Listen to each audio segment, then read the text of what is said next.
Hello everybody, CorpseRender here, and today I'm going to be showing you how to create a Minecraft single player world and how to add options and controls. Now first you're going to want to go into options. Here you'll notice sound and music volume. I don't really like music, so I always have it at off. And FOV, if you play first person shooters, you'll probably know what it is. If you don't, you'll just have to test it yourself because it's kind of hard to explain. Now sensitivity, basically it's how much reaction you get out of moving your mouse. So the higher the sensitivity, the faster you'll look around by simply moving your mouse a little bit. And then that's the best I can describe sensitivity. Difficulty, peaceful, keep in mind, does not spawn monsters at all, and I'm pretty sure pigs also don't spawn on it, I think. And easy is the easiest difficulty that spawns mobs, and normals, yeah, and then there's hard. I always play on normal. Oh, when I'm doing vanilla Minecraft. When I just want to build, I might put it on easy. Now for controls, these are the default controls. Oops, there. So I'm not sure what this says because I'm not sure what Jeb did, but he still hasn't gotten this done button out of the way. But basically, left click is to attack. W is to move forward, S is to move backwards, space is to jump, A is to move left, D is to move right. Now the way you change this, let's say I don't want space to be jump and I want it to be left control. You click the little rectangle next to jump, and then you press the button you want it to correspond to. So if I put left control, also it'll be red because left control is already zoomed since I have Optifine. If you don't have Optifine, you're not going to have this button. So now that we're done with that, let's go to video settings. Depending on your how good your computer is, you're gonna edit these to until Minecraft runs faster. So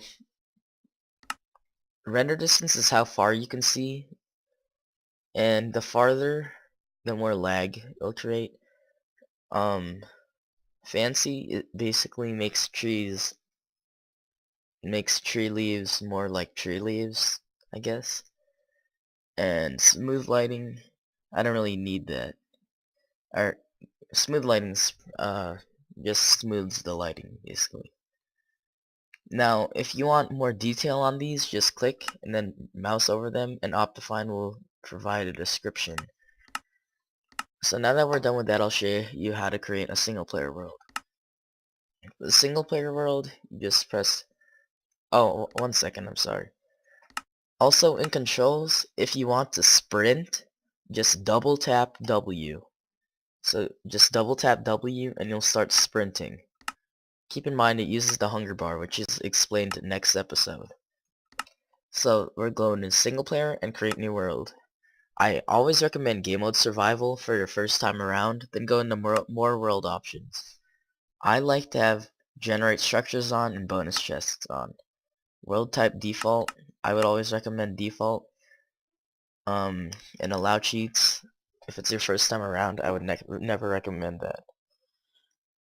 Now seeds, they're pretty hard to explain, but I'll try anyway. Let's say one world has a seed 1, 2, 3. The seed is literally 1, 2, 3. If you type in 1, 2, 3 here, when you create new world, it's gonna be the exact same world as the world with the seed originally. So let's press create new world or go back, name the world.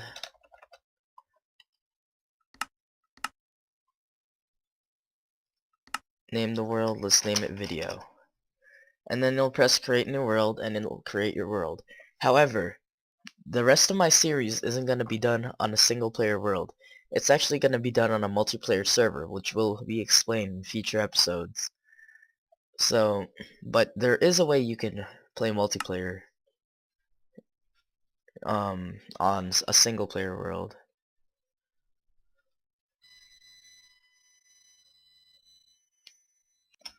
Okay, now that we're here in our single player world, it looks like we spawned in the jungle biome. Every single spawn looks very different. So don't be surprised if your spawn doesn't look like this. So you're gonna go to play with friends. They have to be on the same network connection, so hooked up to the same modem or Wi-Fi connection, and then you're gonna press open to LAN, and then you press start LAN world. Now you see that IP? Once you've done that, your friend has to go to multiplayer, and then see how it says scanning for LAN worlds? It should find the world you're on, and then they just double click it and press join server. And then you'll be able to play together. So yeah, that's the end of episode 1, guys. Minecraft gameplay coming up next with a few other friends.